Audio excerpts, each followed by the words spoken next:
Hi friends, Ugadi తర్వాత పార్న పండగ ఎలా జరుపుకుంటామో నేను మీతో షేర్ చేసుకుందామని ఈ వీడియో.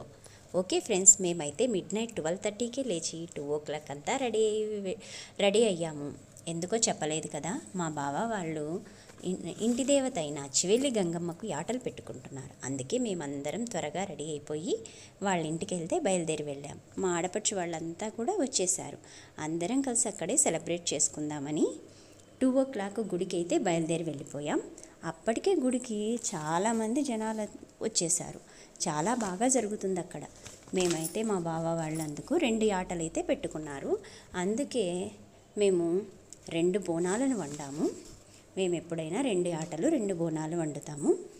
బోనానికి ఈ వండింటాం కదా, ఆ బోనానికైతే పసుపు కుంకుమ బొట్లు పెట్టి వేపమండలతో కట్టామన్నమాట. అలాగే ఆటలకు కూడా బొట్లు పెట్టి పూజించి వేప మండలు కడతాము. బోనాన్ని అయితే మేము తలపైన పెట్టుకొని పద్యాలు చెబుతూ 3 చుట్లు తిరిగి ఆ బోనాన్ని అయితే అమ్మవారికి సమర్పిస్తాము. ఎప్పుడైనా సరే ఫ్రెండ్స్, మీరు అమ్మవారి గుడికి అయితే వెళ్ళినప్పుడు కంపల్సరీ నిమ్మకాయలు అమ్మవారికి సమర్పిస్తే చాలా మంచిది.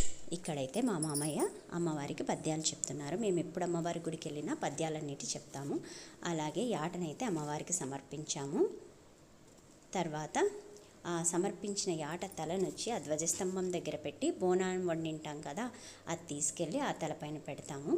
ఇక్కడైతే వేరే వాళ్ళు యాటను నరికేది నేను మీకు చూపిస్తున్నాను. అమ్మవారికి నరకడం అనకూడదు, అమ్మవారికి బలి ఇవ్వడం అనాలి. ఇందాక ఆయనైతే 3 సార్లు తల తెంచాడు. ఇక్కడైతే ఒక్క ఏటుకే అమ్మవారికి బలిచ్చాడు చూడండి. మేమైతే అందరం ఇంటికి వచ్చేసాం. ఇంకా యాటలు కోసుకొని తర్వాత టిఫిను కాఫీలు నేనైతే అందరికి కాఫీ కల్పించేశాను. తర్వాత అందరూ ఒక్కో పని. టిఫిన్ అయితే పూరి చేద్దాం అనుకున్నాము. అందుకే పూరికి ఒక్కో పని. ఒకరు పూరి పిండి తడుపుతున్నారు, ఇంకొకరు పూరీలు అనేటివి చేస్తున్నారు, తిక్కుతున్నారు. నెక్స్ట్ నేనైతే పూరీని కాల్ చేశాను. అదేనండి, పూరీ చేశాను. సో ఫ్రెండ్స్, ఈ వీడియో అయితే మీకు ఎలా అనిపించింది?